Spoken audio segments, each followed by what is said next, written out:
So many times I thought you'd leave me. Broken inside, I feel I've lost my sanity. I don't believe in happy endings. Bottle my pride and hope you'd still love me in the end. Didn't want to leave your arms, but I feel like you won. You left my soul to starve. I don't believe I'm the one. Ooh, I can't show that I'm hurting.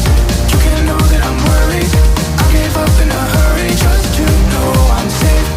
Love is a fire and I'm burning. Welcome back, guys. I forgot to do an intro for this video. So I put Kimanie on a 25-30 foot lead line and went back to lunging to ask her to change and turn inwards. And I think once or twice I take off the lead line to see if she'll still turn inwards, and she won't, so she goes back on the line. So the goal here, I'm desensitizing. The goal is to use that rope as little as possible and still be able to get her to turn in and face me when she is off the lead line. So I left the entire session in, all but like maybe a minute that I sent to Blue Rock for her opinion on it. And that's just the same thing that I'm doing here. So I also taught her that whoa means come into the center and stand with me. So every time I told her whoa, I pulled her in and asked her to stand with me. Here I'm asking her to back up. I know the view is not the best, but my phone was overheating, so I had to put it down in the shade. Otherwise, it wouldn't allow me to film this. So here I'm asking her to move off. She's being kind of lazy. So I keep asking, and she didn't leave, so I gave her a little spank. I'm also going to start being a little picky about how soon she turns, how close she comes in, how fast she turns and how slow, so that she understands, like right there, I kind of get after her a little bit because she came in too close, so that when I take off the lead line, this all transfers. This is just like her lunging or rampening, excuse me, without a lead line on, except I have the correction there if I need it, which I do need it a few times. So, I mean, I'm normally not picky the first few times, but, you know, I'd rather be picky and her understand and me not have to go back and reteach. See how here she's ignoring me? I'm shaking the rope, and then I cut her off, and she says, okay, I can go out. So I'm going to keep a little bit more pressure and chase her a little bit more because she kind of didn't really listen there. So I'm doing just tons of changes of direction. I'm trying to remember to say change every time. I'm not used to saying it. I normally just step out in front and the horse's turn, so I'm trying to introduce a word with it so that she understands. See how I'm cutting her off there? It took her a little bit. And you can see she's doing really well, and I'm not really having to use the line a lot. Sorry, still excuse my voice. I'm still sick or allergies or whatever it is. So here I said whoa. She didn't come all the way in, but she did try, and that's a good thing. So she's still coming in kind of sideways. That's fine. She'll get there. So I just stop her, and then I desensitize her. And she's going to start learning that the center, I get to be stupid and swing a rope, and she gets to stand there and catch her breath. Because I'm sure that's how she sees it. So right there, she's kind of leaving. So I just go and step on the rope because I said whoa, and she completely ignored me. So I step on the rope and pull her around, tell her to get her butt back in there, and then stand and whoa. So see right there, I said whoa, and she kept coming. So backed her up a little bit. And I'm going to go back and desensitize her. So she'll start to figure out that I'm the resting place, and wherever I'm at is the resting place. So there, she's not really comfortable with the whip going behind her butt. Well, she'll get used to it. And then here I'm sending her off. She kind of moves her butt a little bit, and so I ask again. She doesn't really go, so I spank her on the butt. She has to figure out when I stick my arm up, it needs to move out. So there, I'm asking her to change. See right there? That's a good thing I had the rope on. She turned her butt to me and said, no, I don't want to go your way. So I pulled her head around and sent her out. You can see how loose the line is. I don't want to use that line unless I absolutely have to, which I do a few times. See right here? I'm wiggling, cutting her off. She's ignoring. So there, I'm going to chase after her a little bit. So every time she's kind of lazy about it, not really paying attention, not really trying. If she's trying or attempting to try, I won't put as much pressure. But if she's just completely ignoring me, see right there, she kind of just goes slow. I'm going to get after her more so that she understands she kind of needs to hustle a little bit. Now, it's not always going to be this way, she has to hustle like that. But in the beginning, until she kind of understands what I'm asking, that tail swish there is because I've been getting after this side. It's been kind of lazy. So she's just like, please don't spank my butt. Don't start, you two. So there, that was a nice turn. Now, I like my horses personally to turn as close to the fence as they can. I don't like when a horse comes and, see right here, I said, whoa. I don't like when a horse comes and when they change direction, they come halfway in. And that's just personal preference, personal opinion. I feel like if they're spunky, throw in a little buck, and they come in that close to you, they might accidentally kick you. Not, not out of being mean or anything like that. They're just playing. So I personally like my horses to turn on their haunches and stay on the fence like you would a rollback. They need to learn how to lift the shoulder and use their butt. So, it's everybody's personal opinion. I'm not saying there's anything wrong if you do allow them to come into the center, but I don't want her trained to do that. So here I'm just touching all over. She gets a little flinchy, so I just keep rubbing until she stands there and stops flinching. So you can see each time I do something different when I bring her in.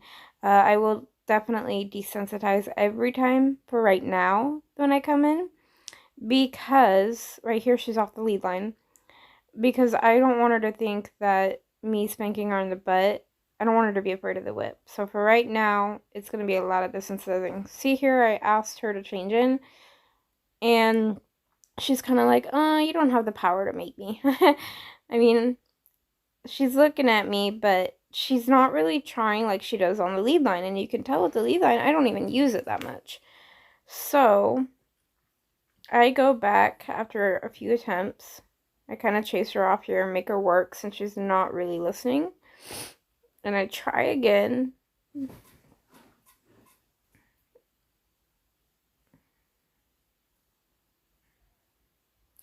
And it's not working. So instead of me getting pissed off at her, I just go back and grab the lead line and say, okay, she's not ready. I did work on it a little bit before I filmed, but you guys didn't miss anything, I promise. So I don't get mad at her. I just go straight in there, hook her on the lead line, and I ask her to change off the way that I was originally asking, and she has to go straight to work. So she's going to start figuring out, if she ignores me, it doesn't matter. She's going to be put in her, well, I won't want to say put in her place, but she's going to be hustling to do what I asked the first time. So she can either do it freely, or we can go back where I have the control to make her do what I want, which some people would say sounds kind of mean, but I don't mean it in a mean way. So here I'm kind of chasing after her. I want her to hustle. I want her to think, get your butt in gear and pay attention. I want to be able to, see how I'm shaking the rope here? I'm trying to get her to turn in. My rope's really long, so it's kind of hard. So I'm trying to also use this little amount of pressure, so I don't want to dolly up that rope and yank her off her balance. I want her to pay attention. I want her to start picking up on the cues. She was kind of being lazy with the canter. See how right there I cut her off? She's still running. So I just bumped her nose, and she went off really nicely. She has to automatically drop back down to a trot. We're going to be fixing that another day. Today it's supposed to be 85 degrees, so I'll work on that another day where it's not as hot. But she's got to pay attention. There. So her kind of hustling there and swishing her tail is she just doesn't want to get in trouble. So she's starting to figure out, if I'm asked and I don't do, it's harder for me. The work gets more. There's more work. So after a few days of this, I'm sure she'll start to understand better, but we'll see how long it takes. It could take days, it could take weeks, it could take months. All horses are different. But each session, if she's doing really good like this, then with just, she's got a few mistakes where I've had to kind of correct her, but nothing big. See right there, she kind of turned her butt to me, so I just pulled her nose to me, and I keep going to the fence like I would if I didn't have a rope, and she turned in. That was pretty good. But each session, I'm going to give her the opportunity to do it offline. If she does it once, maybe twice offline, that session will end right then and there because that is the correct answer. And each time, each session, right here, I'm cutting her off. She's not listening. There she goes. Each session that I do with her, if she does turn in, I'll ask for 1 or 2 more turn ins before the session will end. So here she's kind of just giving me her butt. I said, get going. And eventually I won't have to use a line. You notice that I'm not pulling on my line as much as I would if I was teaching her how to lunge on a shorter line, because I just want her to figure it out and pay attention to me. I want her to think, I don't know when I'm going to turn. I don't know when I'm going to get my butt hauled after. I don't know when I'm going to get my nose popped. I need to pay attention to her. And you'll notice I am changing her in the back where that corner is a lot. Well, that's because she tends to stop there a lot. And I tend to turn her there a lot. I don't know why. I just do. See, I'm going here. I'm giving her the option. I did not pick up that line. I just kept going until she turned in, just like I would if I didn't have a line. I wouldn't have the option to pull her nose in. So that's good for her too. You can see her gait kind of slowing down a little bit, relaxing a little bit. And right there, I asked her to turn. That was a really nice turn. She stayed close to the fence.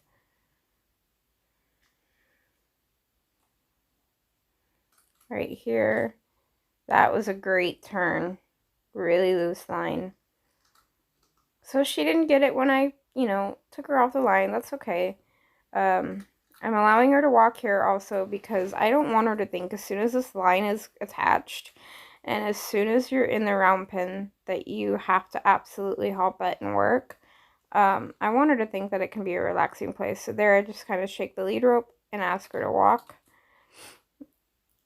And she's doing pretty good. I don't want her to think that I'm always work. She gets to relax with me too. So, and I'm going to be lunging her out a walk, lunging her a trot, lunging her to canter. So there I got after a little bit because she was lazy. So now she has to go back up to a higher gait.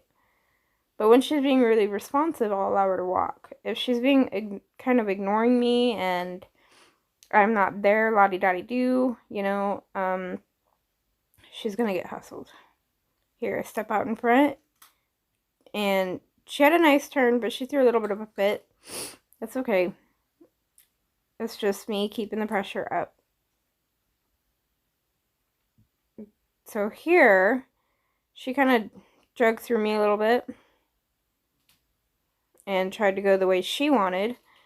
So here I'm getting after her because, again, she's just trying to change direction. She's trying to figure out, how can I get after this? How can I get out of this? So each time she wants to kind of turn her butt to me, then I'll use the rope if I absolutely have to. I'll try without it first, but I'm definitely going to hustle her butt. I don't want her changing directions when she wants. She wants the easy way. This is her easy way right here. See right there how she just randomly turned? So I'm just going to keep a pressure. Get her back over where I was asking her to go and send her right off. Get after her a little bit because she's being kind of lazy. So she's just trying to figure out, what works to get this session to quit?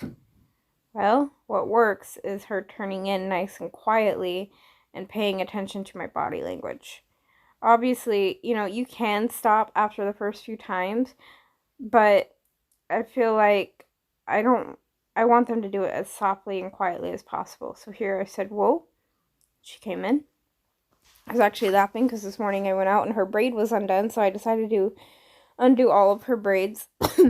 And I said, whoa, because she was running off, and she stopped and faced me. She backed up a little bit, but she understood what I was asking. So this is the end of the video. I'm desensitizing her, and I hope that you guys enjoyed this, and sorry about my voice.